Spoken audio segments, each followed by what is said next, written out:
2, 3. Congratulations, Barangay Ugong. Umaga sa ating lahat. Kamusta po ang Barangay Ugong? Mabuti, Kapitana. Goya, maraming salamat sa inyong usual na mainit na pagtanggap po sa amin ni Kong Romani, Vice Mayor Dodot, at sa mga konsehal. Natuwa rin po kami sa inyong State of the Barangay address noong weekend. At sigurado po natuwa rin ang mamamayang taga-Ugong dahil nakita namin kung hindi nang gaano kabait, kung gaano kasipag at produktibo ng ating barangay sa ilalim inyong administrasyon. Congratulations, Kap Goya, sa mga kagawad po natin. Kasama po mga kagawad, ng mga barangay officials, barangay staff po natin. Maraming salamat po sa inyo. Kaming mga residente ng Ugong ay masayang-masaya po sa serbisyo ninyo. At kung mapapansin po ninyo, marami sa mga opisyalis natin malapit lang dito nakatira, kundi sa Ugong mismo. Si Vice, dati taga-Ugong rin po yan. Ngayon, bagong ilog yata, pero talagang, hindi po pwede kalimutan ng barangay Ugong, At sa puntong ito, gusto ko rin siyempre magpasalamat, bagamat napasalamatan na ni Kap Goya din at nabigyan na rin naman ng acknowledgement ni Kap Goya kanina. Sabi nga dapat give credit where credit is due. Ito pong proyekto natin sa tinatawag na yung nakilala na sinking road sa ating barangay ay una pong inilapit sa akin ang ating butihing dating kapitana na si Liz Santiago. Kapitana Liz, maraming salamat po sa lahat ng tulong, sa inyong suporta sa ating lokal na pamahalaan through the years. At sana makarating din po kay Kap Jess dahil si Kap Jessie po, isa rin po siya sa nagkwento sa akin sa... Kayo po yung unang nagkwento, pero yung ibang detalye na siyempre hindi ko naman alam yung mga ibang detalye nung nag-uumpisa ako, kung ano yung naging history ng drainage, pati yung hanggang sa drainage ng C5, di ba? Inukwento niya kung ano yung naging sanhin ng mga problema po natin. Si Kap Jessie po talaga yung nagpaliwanag sa akin at inirelay ko po yan sa engineering natin, kaya po nakagawa yung engineering department natin ng mas maayos na plano na pangmatagalan. Kaya pakiabot po kay Kap Jess ang aking pasasalamat. At siyempre, nandyan din po sina Kap Goya na talagang binantayan hanggang matapos po ang proyekto natin. Kaya masasabi po natin na team effort po talaga ito.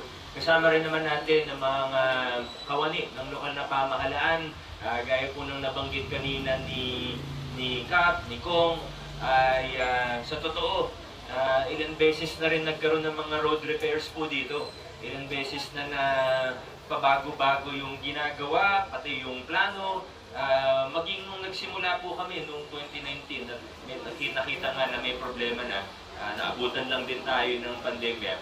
Pero yung una po, iba pa yung program of work natin dito. Pero naging instruction ko po sa engineering, nandiyan si Engineer Arta, naging instruction ko po sa engineering, talagang hanapan ng solusyon na hindi yung gagawin natin ulit pagkatapos ng 1 o 2 taon. Hanapin natin kung ano ba talaga yung kumbukin natin, tingnan natin ano ba talaga yung dahilan at ano yung pwedeng gawin para yung solusyon na gagawin po natin dito sa ating sinking road ay pangmatagalan at tatagal sa makabang panahon. At ito na po yun, nandito na po tayo at ako po ay nagtitiwala na maayos po yung pagkakagawa dito kasi na-monitor naman po ito ng ating barangay, ng ating engineering department, kaya makasisiguro po tayo na maganda yung pagkakagawa nito at higit sa lahat, ito po ay tatagal ng maraming taon. Kaya sa ating mga kabarangay, congratulations po sa ating lahat. Magagamit na po natin ng maayos ang ating kalsada. At hindi lang yung kalsada mismo na para sa mga sasakyan, kundi alam po natin, di ba, sa Pasig, hindi lang sa Ugong, kundi sa buong Pasig, talagang naghahanap tayo ng mga open spaces, ng maayos na bangketa, maayos na sidewalk. At sa totoo, through the years, mga lumipas na dekada, masasabi natin na, makikita natin na build up ng Pasig, sabihin, puro konkreto na, dami ng building, tabi-tabi yung mga kabahayan, kulang na kulang tayo sa mga open space. Kaya pag may nakikita tayo, kahit hindi, kung may park, maganda. Pero kahit hindi siya park per se, naghahanap tayo ng mga lugar na madaling pwedeng daanan, pwedeng tambayan, pwedeng mag-exercise ang bata, ang senior. At ito pong sidewalk po natin dito, na parang linear park na rin po, ay talagang kailangan i-maintain po natin yan. Kaya pinaganda na rin po natin siya ng konti. At siguro sa susunod na mga panahon, sabi ko nga kay Kong Roman, pwede tayong maglagay kapitanan ng mga ibang tinatawag na features. Ibig sabihin, yung mga pang-exercise ng senior, di ba? Pwede tayong maglagay po dyan sa kahabaan. Yan din naman ng dati na rin pong binilin sa atin ng ating dating konsehal na si Edith Santiago. Good morning po, Dita. At yan din naman po ang bilin sa atin. Siyempre, kailangan din natin pasalamatan ng ating mga konsehal. Lahat po ng ginagawa ko, kailangan dumaan po sa ating konsehal sa pangunguna ng ating Vice Mayor Dodot. Sama po natin, Councilor Sai. Banggitin ko na rin si Councilor Pao kasi siya naman din po talaga bilang taga rito lang naman si Pao or si Consi Pao ay siya rin po ang nagpapaalala sa akin parati ng mga pangangailangan at mga kailangan gawin po dito sa ating barangay. At kaya ako po inuli si Consi Eric na batiin kasi meron po tayo isang project, Committee on Health po kasi si Consi Eric, meron tayong isang proyekto dito. Dito isa, Bruktos po, proyekto po natin sa May Court, multi-purpose, na alam po natin, ang isa sa, sabihin natin, problema po natin sa ating barangay, hindi ganun kaganda ang ating health center. Medyo masikip po ang health center. Tama po, pupunta po kayo sa center natin. Kung muna kayo pumalakpak, di ko ba po sinabi ko ano yung gagawin. Kaya naghanap po tayo, saan ba pwede maglagay ng magandang health center? Ang plano po natin, ililipat po natin para maging up to DOH standard ang ating health center sa Barangay Bugong. Sabihin, nasa 200 square meters ba dapat? 300? Okay na yung 200? More or less, 200 plus square meters ang health center kumpara sa health center natin sa kasalukuyan na andun po sa second floor na medyo mahirap, walang waiting area na maayos. Pag nadadaan po ako sa center natin, nakita, nakapila yung mga senior natin. Naawa din ako kasi medyo masikip po talaga. Gagawin po natin isang health center na up to standard, ibig sabihin papasa sa kalidad at standards na sinasabi ng Department of Health, national standards po yan. Ililipat po natin kung saan yung basketball court po natin. Gusto po ba natin yun? Kumuha tayo ng maayos na barangay health center sa Barangay Bugong. Kasi sa ibang lugar, di ba, may mga super health center, may malalaking health center. Dito sa ating barangay, wala. Di ba, nagtsatsaga po tayo.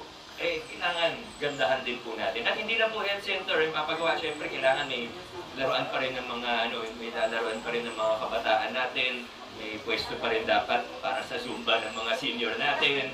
At multi-purpose, di ba? Napaka-importante po niyan. Kaya sinabi ko kanina talagang space. Yan ang problema natin sa ating lungsod. Isa sa problema natin. Kaya yung gagawin po natin, health center, pero meron pa rin pong court, meron pa rin pong multi-purpose area. Binigyan din po natin ng pagkakataon lahat. Kung napanood niyo po yung sinop na barangay address, tayo po sa Pasig kasi ang gusto po natin itaguyod. Yung pag-gobyerno na tinataguyod po natin ay pag-gobyerno na inklusibo. Ibig sabihin, kailangan pakinggan po natin ang bawat isa. At kung may tumututol, huwag natin sila awayin. Kung may nag-o-object sa project na gusto natin gawin, pakinggan din natin yung side nila kasi baka may punto po sila. Pero pag napakinggan na po lahat, at nakita natin kung ano yung maganda talagang gawin, ano yung pinakamaganda sa lahat ng naipon na suhestyon, syempre dun po tayo. At sa nakikita po natin, kailangan po talaga natin upgrade, higit sa lahat, ang health center ng Barangay Bugong. Kaya sana magkakasama po tayo dito, tulungan po tayo para 2025, masimulan na po natin, maipatayo na po ito. Yan po. Sa totoo, marami pa pa akong gustong ikwento sa inyo. So baka buting tayo ng tanghali. Nag-aantay din si Father kasi importante po sa lahat ngayong umaga ay ma-bless natin ang kalsada po. Father Melvin, maraming salamat po ulit. Hindi po kayo nagsasawa sa amin. At kaya yun lang po muna sa susunod ng mga pagkakataon. Marami pa naman po susunod na pagkakataon para magkwentuhan po tayo. Para bilang panghuli na lang po, ito pong rehabilitation natin ng drainage line with slope protection. Hindi lang ito basta po ano yung nakikita natin na kalsada, kundi drainage line with slope protection, sheet pile driving po ang ginawa dito, including concreting of road, improvement ng ating sidewalk or linear park. Nasa halagang 33 million po ang proyekto na ito dahil yung drainage natin nasa 108 meters ang haba. Medyo ano po siya, 3 meters wide po ito, may taas na 4 meters. Yung linear park naman po, nasa 92 meters po ang haba nito. At yung nire-block po natin, yung pavement reblocking natin ay humigit kumulang 400 square meters. Kaya ako lang po sinasabi para alam po ng bawat isa. Yan din po yung sinabi ko, yung tinataguyod nating pag-gobyerno, inklusibo, higit sa inklusibo, transparent po tayo. Lahat po, naka-book na lahat, inilalahat po natin, lahat pinapakita natin. Kaya nga po minsan, nagugulat yung mga tao, sinasabi mo pa kung magkano o kung lahat ng mga project natin bukas sa scrutiny ng lahat. Pwede tingnan, pwedeng punahin at tinatanggap po natin ang lahat ng yan. Kasi dati, hindi naman natin alam, di ba kung magkano yung mga project ng yung City Hall po, isa sa malaking proyekto natin. Medyo mahal po talaga yan. Finalize po natin this month. Pero pag tinignan po natin, pag naisip po talaga natin, alam niyo po ba kung magkano yung lumang City Hall nung pinatayo siya? Meron po ba dito sa atin na alam kung magkano yung ako hindi ko po alam. Wala tayong ideya, pare-pareho po tayo. Kaya tayo po, ang gusto po natin itaguyod ay transparent at inklusibo na pag-gobyerno. At sana magkakasama po tayo. Dahil hindi yan kaya ng isang mayor lamang, hindi yan kaya ng mga opisyalis lamang. Kailangan po magkakasama, nagbabayanihan ang bawat mamamayan ng Ugong at ng Lungsod Pasig. Maraming salamat. Congratulations.